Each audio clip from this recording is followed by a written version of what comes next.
আমরা সর্বোচ্চ চেষ্টা করতেছি মাননীয় উপদেষ্টা মহোদয়ের নির্দেশনা অনুযায়ী। সাথে আমাদের ম্যাজিস্ট্রেট আছে এবং পুলিশ আমাদেরকে সহায়তা করতেছে। হ্যাঁ, কালকে আমরা আপাতত যেমন বিভিন্ন লিফলেট, ব্যানার এবং আমাদের প্লে কার্ডের মাধ্যমে মানুষকে সচেতনতা সৃষ্টি করতেছি। মনে হচ্ছে যে কিছুটা সারা জাগানো কাজ পাইতেছি আমরা। ধীরে ধীরে আরো এটা বেগবান হবে বলে আশা করতেছি।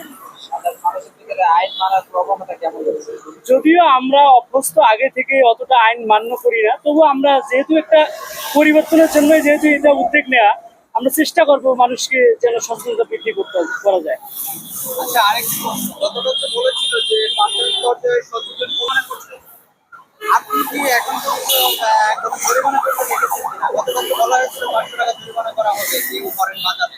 এখন পর্যন্ত ওটার কঠিনতম কোনো পদক্ষেপ এখন পর্যন্ত নেওয়া হয়নি, তবু আমরা চেষ্টা করতেছি যে জরিমানা নেওয়া হবে এরকম বলে মানুষকে লিফলেট বিতরণ বা সর্বোচ্চ